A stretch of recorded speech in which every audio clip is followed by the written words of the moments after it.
Bonjour et bienvenue dans un nouvel épisode de Comics Code, un épisode dans lequel, après Panini Comics, on va passer en revue et en toute subjectivité les nouveautés à paraître en octobre 2023 chez les autres éditeurs français. Comme d'habitude pour les titres et les dates de sortie, je me suis basé sur ce qu'indiquent les éditeurs sur leur site, quand ils ont un site et qu'il est mis à jour. Et que je ne les ai pas oubliés dans ma checklist. Bref, si vous remarquez des oublis ou des erreurs, n'hésitez pas à me corriger dans les commentaires, c'est aussi fait pour ça. Et on va pas traîner parce qu'on a un programme mais alors vraiment très chargé. À commencer par Urban Comics qui propose 15 nouveautés, plus 2 titres qui devaient sortir en septembre et qui ont été reportés à octobre, le tome 2 de Batman Dark City par Chip Zdarsky et Mike Hawthorne, et le volume 3 des Batman Chronicles de 1988. Pour le sommaire, je vous renvoie à ce que j'en disais dans la vidéo du mois dernier. L'auteur à l'honneur ce mois-ci chez Urban, c'est Tom King, qui est sans doute l'auteur le plus clivant en activité actuellement, à égalité avec Mark Millar. Et on le retrouvera aux commandes de 5 titres, tous assez différents les uns des autres. Commençons par le titre le moins intéressant de mon point de vue, Batman Killing Time, dessiné par David Marquez. Une histoire qui met en scène quelques adversaires classiques de Batman, le Pingouin, le Riddler, Catwoman et un ou deux autres invités surprises, tous lancés dans une chasse au trésor dont la nature ne sera révélée que dans les dernières pages du récit. J'ignore dans quel univers est censé se dérouler cette histoire, mais le fait est que le portrait que fait Tom King de ces différents personnages n'a à peu près aucun rapport avec la manière dont ils sont habituellement dépeints, y compris par Tom King lui-même d'ailleurs. Vraiment, je sais pas qui sont ces gens qui se font passer pour Catwoman ou pour le Riddler. Ceci dit, David Marquez fait un chouette boulot, comme toujours, et Tom King construit un récit chronologiquement complètement déstructuré, composé d'une succession de flashbacks et de flash-forward, tout en restant d'une lisibilité assez impeccable, ce qui en soi constitue un joli tour de force. Et en plus, cette construction n'est pas purement gratuite, comme on le découvre dans la dernière partie du récit. Bref, il y a vraiment à boire et à manger dans ce Batman Killing Time. En ce qui me concerne, c'est vraiment le traitement des personnages qui fait que je me suis assez vite désintéressé de cette histoire, mais ça n'enlève rien à certaines de ses qualités. Restons dans l'univers Batman avec Gotham City année 1, dessiné par Phil Lester. Ici, Tom King remonte dans le passé de la ville, à une période qui ressemble beaucoup à la fin des années 50, et qui met en scène les grands-parents de Bruce Wayne, Richard et Constance, et surtout le kidnapping de leur enfant. Et pour enquêter sur cette affaire, le scénariste utilise le personnage de Slam Bradley, un personnage apparu pour la première fois en 1937 dans Detective Comics numéro 1, ce qui nous rajeunit pas. Tom King s'initie un polar à la fois très noir et très classique, qui s'appuie beaucoup sur tous les stéréotypes du genre, mais qui devient intéressant à la fois par son intrigue et peut-être plus encore par le contexte social dans lequel il s'inscrit, une Gotham City qui n'a pas encore sombré dans la violence mais qui au contraire apparaît même par certains aspects comme une ville idyllique, et en même temps on est en pleine période de la ségrégation aux États-Unis et c'est un élément qui va jouer un rôle essentiel dans cette histoire. Et pour ne rien gâcher, Phil Lester réalise une prestation assez formidable, en donnant à ses planches un air de comic strip des années 40-50. Donc oui, celui-ci je le conseille volontiers, et j'espère bien en reparler plus en détail quand il sera sorti. Autre récit de Tom King qui emprunte beaucoup au polar, Human Target, une maxi-série en 12 épisodes, illustrée par Greg Smallwood et parue en Black Label. Human Target, c'est Christopher Chance, un personnage créé par Len Wein et Carmine Infantino au début des années 70, et qu'on a retrouvé notamment dans les années 2000 dans une extraordinaire série Vertigo écrite par Peter Milligan et dessinée par Javier Pulido et Cliff Chiang. Human Target, en gros, c'est un type qui se fait payer pour prendre la place d'individus en danger de mort. Dans ce récit, il va prendre la place de Lex Luthor et lui sauver la vie, sauf que lui va avoir moins de chance puisqu'il est victime d'un poison mortel et que, quand le récit commence, il lui reste plus que 12 jours à vivre. 12 jours qu'il va employer à trouver l'identité de son assassin et à vivre une histoire d'amour avec Ice, l'ancienne membre de la Justice League of America. C'est l'autre élément central de cette histoire. Tom King y revisite la Justice League période Jean-Marc Dematteis, Keith Giffen et Kevin Maguire, et j'avoue que c'est le point qui me faisait craindre le pire quant à ce récit, parce que c'est probablement ma période préférée de la Justice League, et que j'avais aucune envie de voir Tom King massacrer ses personnages. Et finalement, le résultat est nettement moins pire que ce que je craignais. J'irai pas jusqu'à dire que le scénariste se montre particulièrement respectueux du travail de ses prédécesseurs ou des personnages qu'il met en scène, mais sa relecture reste relativement fidèle, même si tout ça manque quand même cruellement d'humour. En fait, le principal défaut de Human Target, c'est sa construction très linéaire, où chaque nouvel épisode introduit un nouveau personnage de manière très mécanique et assez artificielle. Son point fort en revanche, ce sont les planches de Greg Smallwood qui sont absolument extraordinaires et qui font que, malgré toutes mes réserves concernant l'intrigue et les personnages, c'est malgré tout un album que j'aurais plutôt tendance à conseiller. Passons au Tom King le plus bizarre du mois, le tome 1 de Love Everlasting, une série illustrée par Elsa Chartier. Love Everlasting, c'est Tom King qui revisite les romance comics des années 50 et qui crée une métafiction qui va jouer avec tous les codes de ce genre de récit tout en portant un discours critique sur eux. Ça donne une série très étrange, plutôt amusante à lire et pour laquelle le style d'Elsa Chartier convient idéalement bien. J'en dis pas davantage pour l'instant, mais là encore il faudra qu'on y revienne quand ce sera disponible. Dernier Tom King au programme d'octobre, le tome 4 de l'intégrale Batman Rebirth, qui réunit les tomes 10 à 12 de la précédente édition, soit la conclusion du travail de Tom King sur cette série, avant qu'elle soit reprise en main par James Tynion IV. Restons sur les titres Batman avec le tome 2 de Batman Nocturne, écrit par Ram V et Simon Spurrier pour les backups, dessiné par Ivan Rice, Raphaël Albuquerque, Dexter Soy et Stefano Raffaele. Le premier tome m'avait laissé assez sceptique. J'avoue que j'ai toujours pas décidé si j'allais laisser une seconde chance à ce titre ou si j'allais arrêter là les frais. Bon, en même temps, il y a Ivan Rice au dessin sur près de la moitié de l'album. Si je craque, ça risque d'être surtout pour lui. On verra. Sorti enfin du 8e et dernier One Bad Day, consacré à Gueule d'Argile, écrit par Colin Kelly et Jackson Lansing et dessiné par Zermanico. Cette série de one-shot a été très inégale, j'en ai déjà parlé, mais le seul que je conseille très volontiers, c'est le Ra's al Ghul de Tom Taylor et Ivan Rice. Celui-ci, je crois bien que c'est le plus faible de tous. Zermanico au dessin ne démérite pas. En revanche, le scénario de Kelly et Lansing, qui raconte les déboires de Gueule d'Argile à Hollywood, je lui trouve pas le plus petit intérêt. On reste dans l'univers élargi de Batman avec le tome 2 de Poison Ivy, écrit par G. Willow Wilson et dessiné par Marcio Takara et Atagun Ilan. Le premier tome a été une excellente surprise, avec un portrait de Poison Ivy assez passionnant et une prestation de Marcio Takara franchement remarquable. Urban sort ce tome 2 2 mois à peine après le premier, et j'en suis ravi. J'ai pas lu ces épisodes, j'espère juste qu'ils seront au niveau des précédents. Dans tous les cas, on en reparlera prochainement. Passons à la grosse déception du mois en ce qui me concerne, Swamp Thing Green Hell de Jeff Lemire et Doug Mahnke, qui paraît en Black Label. Une histoire post-apocalyptique dans laquelle les derniers survivants de l'humanité sont menacés d'extinction par le Parlement et n'ont plus pour dernier espoir que le retour de Swamp Thing. J'attendais beaucoup de ce récit et du coup je suis vraiment tombé de haut à sa lecture. C'est pas la faute de Doug Mahnke qui réalise une prestation comme toujours formidable. Le scénario de Jeff Lemire par contre n'a aucune espèce d'intérêt. Vu le sujet et le contexte, j'imaginais que ça allait parler de quelques sujets d'actualité franchement brûlants, et à la place, j'ai eu droit à des hommes plancton qui se foutent sur la tronche pendant 150 pages. Je sais, j'exagère, mais vraiment, j'ai trouvé ça d'une vacuité totale, et c'est pas en intégrant à son récit quelques autres personnages d'ici liés à Swamp Thing que Lemire est parvenu à rendre la chose plus intéressante.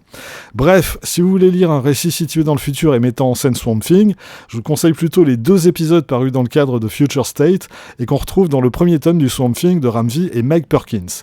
Mais Green Hell, franchement, non. Sortie du tome 4 de Wonder Woman Infinite, écrit par Becky Cloonan et Michael W. Conrad, et dessiné principalement par Emanuela Lupacchino, avec aussi une paire d'épisodes signés Marguerite Sauvage. Un gros tome de plus de 300 pages qui réunit les épisodes 787 à 796 de la série, et qui situe donc avant les épisodes parus dans le tome 2 de Planète Lazarus. On devrait avoir droit l'an prochain à un dernier tome pour conclure cette série, avant son relaunch sous la houlette de Tom King et Daniel Sampere. Terminons en signalant la sortie du tome 3 de l'intégrale Injustice 2, écrit par Tom Taylor et dessiné par un paquet d'artistes, parmi lesquels Bruno Redondo, Zermanico et Daniel Sampere. Et enfin, 3 titres The Witcher, les volumes 1 et 2 de l'intégrale, par tout un tas de scénaristes et d'artistes différents, et un nouvel album intitulé La Ballade des Deux Loups, écrit par Bartosz Tibor et dessiné par Mickey Montlo. Et j'ai failli oublier l'intégrale The Nice House on the Lake de James Tynion IV et Alvaro Martinez Bueno, une édition en noir et blanc vendue 59€. Sachant que l'édition en 2 tomes et en couleur vous coûtera 35€, quel est l'intérêt d'acheter cette édition noir et blanc à 59€? D'autant plus que, si j'en crois la fiche produit, le format et la pagination sont identiques. Et je vous préviens, le premier qui me répond « Ouais mais c'est collector », j'ai en colle une. Bref, passons à un autre éditeur qui met les bouchées doubles pour cette fin d'année, c'est Huggin & Munin qui nous fait un tir groupé en octobre. Commençons par la sortie du numéro 2 de Comic Box, avec un sommaire sur le thème Monde pourri, pessimisme et apocalypse, et une couverture consacrée à Sin City. Il n'y a pas de raison pour pas se faire de la pub pour ses propres parutions, c'est de bonne guerre. Et surtout, c'est pas ça qui va m'empêcher d'attendre avec une impatience non dissimulée la sortie de ce numéro. Le premier était très bien, j'ai consacré une vidéo que vous devriez retrouver quelque part dans les tréfonds de cette chaîne. Mon seul regret, c'est le rythme annuel adopté par Comic Box, alors qu'à l'origine, sa parution était annoncée sur un rythme semestriel. On aura aussi droit à la suite des titres lancés par Huggin et Munin en mars dernier, soit les tomes 2 de Ice Cream Man, l'anthologie horrifico-bizarroïde de W. Maxwell Prince et Martin Morazzo, de Silver Coin, autre titre anthologique moins bizarre mais tout aussi horrifique que Ice Cream Man, créé et dessiné par Michael Walsh avec les scénaristes Josh Williamson et Matthew Rosenberg en guest, et de Philadelphia, la série vampirique de Rodney Barnes et Jason Shawn Alexander. Bon, pour Silvercoin et Philadelphia, je me suis arrêté au tome 1 et j'ai pas l'intention de poursuivre. Par contre, promis juré craché, je vous ferai bientôt un topo sur Ice Cream Man, peut-être à l'occasion de la sortie du tome 2 de la Sunday Edition, qui est annoncé pour novembre prochain chez Image Comics. Par ailleurs, Huggin et Munin continue ses rééditions du catalogue de Frank Miller, avec tout d'abord la sortie de 300, qui sera disponible en 2 formats, une édition brochée à 19,95€, qui a le gros défaut d'être au format comics classique, pour le format à l'italienne similaire à celui que proposait Rackham, mais avec semble-t-il des bonus et une nouvelle traduction signée Yann Graff, là il faudra débourser 30€. Et à propos d'édition collector, sortie également du tome 3 de Sin City, proposé dans 2 formats différents, l'édition souple à 18€ et l'édition cartonnée à 32€. Et après avoir opté pour l'édition collector pour les 2 premiers tomes de la série, mon conseil c'est laissez tomber cette édition et contentez-vous de l'édition souple. Parce que vraiment, rien ne justifie une telle différence de prix entre ces 2 éditions. Le format est à peine plus grand, les bonus se limitent à quelques pin-up en fin de volume, pour le tome 2 c'est même 4 pin-up, merci au revoir, et surtout c'est une édition de mauvaise qualité. Après avoir terminé la lecture des bouquins, le dos de mes exemplaires est même plus d'équerre. Donc, en ce qui me concerne, les éditions collector Sin City de chez Huggin et Munin, c'est plus jamais. Sur ce, changeons de crèmerie et allons faire un tour du côté de chez Delcourt, qui affiche un programme de publication assez restreint avec seulement 4 titres ce mois-ci. Le plus intéressant pour moi, c'est Night Fever, la nouvelle création d'Ed Brubaker et Sean Phillips. C'est un graphic novel à part dans leur œuvre, qui raconte les errances nocturnes d'un homme tout ce qu'il y a de plus ordinaire, et qui va brusquement passer de l'autre côté du miroir, dans un univers où il peut laisser libre cours à ses instincts les plus primaires. C'est pas exactement un récit qui relève du fantastique, on s'éloigne d'ailleurs pas tout à fait du polar non plus, mais c'est vraiment une œuvre singulière qui mélange à la fois psychologie, ethnologie et anthropologie. Vraiment, celui-là, je le recommande. Ouais, comme tous les Brubaker et Phillips en fait. A l'inverse, la déception du mois, c'est le 3e et dernier tome de Stillwater de Chip Zdarsky et Ramon K. Perez. J'avais beaucoup aimé le premier tome qui accrochait d'emblée le lecteur et qui cernait parfaitement bien les enjeux de ce récit. Le 2e m'avait laissé nettement plus sceptique. Là, on a la conclusion de cette histoire et c'est quand même la déconfiture. Avec cette histoire de ville dont les habitants peuvent pas mourir, Chip Zdarsky s'est lancé dans une histoire très ambitieuse, qui brasse quantité de thèmes et d'interrogations, et ici, il apparaît qu'il a visé trop haut. La conclusion de son histoire est pas du tout à la hauteur des enjeux, et l'impression finale qui en ressort, c'est que le scénariste n'avait pas les épaules assez larges pour un tel récit. Donc, grosse déception. Signalons enfin la sortie du tome 3 de King Spawn, écrit par Sean Lewis et dessiné par Tadeusz Robeck et Ravi Fernandez, et celle du tome 6 de Solo, écrit et dessiné par Oscar Martin. Chez iComics, sortie de 2 intégrales, toutes les 2 consacrées aux Tortues Ninja. La première, c'est le tome 5 des Classics, avec la suite des épisodes réalisés dans les années 80 par Kevin Eastman et Peter Laird. J'aime beaucoup ces éditions, qui m'ont permis cet été de refaire ma culture sur une période et une série que je connais finalement assez mal, mais il y a quand même un truc qui me fait salement grincer des dents sur ce 5e tome, c'est son prix, à savoir 39,95€. Vous allez me dire, c'est le même prix depuis le début de cette série d'intégrales. C'est vrai. Sauf que les premiers tomes comptaient un peu plus de 300 pages. Celui-ci, s'il est identique à l'édition américaine chez IDW comme c'était le cas pour les précédents, ce sera 204 pages. Une centaine de pages en moins, mais le prix qui change pas. Là encore, j'en ai marre de parler de prix sans arrêt, mais ça devient un peu plus problématique chaque mois, et j'ai l'impression que chez un bon paquet d'éditeurs, la consigne c'est de prendre le lecteur pour une vache à lait et de le traire jusqu'au bout. Mais surtout, Qu'est-ce qui justifie de vendre ce volume de 200 pages en noir et blanc au même prix que le tome 2 de l'intégrale Tortue Ninja qui paraît en même temps et qui, elle, affiche un sommaire de plus de 400 pages? Alors oui, vu qu'il s'agit d'une réédition, on peut considérer que ces épisodes sont en partie rentabilisés, mais c'est loin d'expliquer un même prix pour une telle différence entre ces deux bouquins. Et puisqu'on en est à parler prix, voyons les sorties du mois de chez Black River. La première, c'est Blanche-Neige Rouge Sang de Neil Gaiman et Colin Doran. Il s'agit en fait d'une version illustrée de la nouvelle de Gaiman sur le même modèle qu'une étude en émeraude que l'éditeur avait déjà publiée.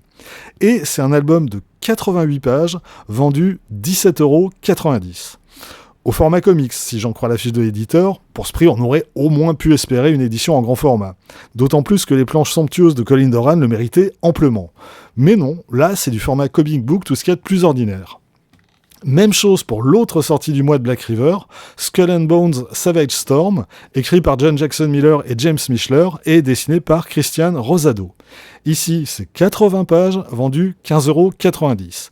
C'est tiré d'un jeu Ubisoft, donc a priori pas le genre de choses qui m'intéressent, sauf que les planches de Christian Rosado ont vraiment de la gueule et que, graphiquement au moins, ça me paraît plutôt intéressant. Mais encore une fois, 80 pages format comic book vendu 15,90 €, pour un gros lecteur comme moi qui consomme quantité de titres et de séries chaque mois, je suis désolé, mais c'est pas dans mes moyens. Et donc non, même si ça a de la gueule et que ça pourrait être intéressant, en ce qui me concerne, c'est hors de question. Et pour finir de s'énerver sur les choix éditoriaux et les prix pratiqués par une bonne partie des éditeurs français de comics, allons faire un tour du côté de chez Grave Zeppelin, qui publie le tome 1 de Murder Veil de Vicente Cifuentes, un album de 56 pages, vendu 18 €. Alors cette fois, il s'agit d'un grand format, du 32 par 23 cm, on est plus proche du format franco-belge, ceci expliquant en partie cela. Sauf que, de mon point de vue, rien ne justifie un tel format. Autant Blanche-Neige Rouge Sang par Colin Doran, dans un format similaire, ça aurait eu de la gueule. Autant là, les planches de Vicente Cifuentes, c'est pas vilain, mais il n'y a rien d'exceptionnel non plus. Et côté scénario, c'est encore pire, l'histoire d'un couple en vacances dans une ville déserte et hantée, et qui accumule à peu près tous les poncifs du genre sans proposer quoi que ce soit de nouveau. Donc vraiment, en ce qui me concerne, aucun intérêt. Mais si vraiment c'est le genre de choses qui vous botte, et si vous maîtrisez un minimum l'anglais, procurez-vous plutôt le trade paperback américain paru chez Dark Horse, qui regroupe les 3 numéros de la série, soit 150 pages, vendus 19,99 $. Et je signale l'autre sortie du mois chez Grave Zeppelin, La Magie d'Oz par Joe Brucha et Rolando Di Sessa. Je suppose que c'est lié à Wonderland et aux Grimm Fairy Tales, mais j'ignore le sommaire précis. Chez Comics Initiative, vous aurez la joie et le bonheur de lire le comic book le plus débile du mois, autrement dit Grizzly Shark, écrit et dessiné par Ryan Otley. Oui, le Ryan Otley d'Invincible, qui ici s'amuse comme un gamin à mettre en scène un requin qui sème la terreur dans la forêt.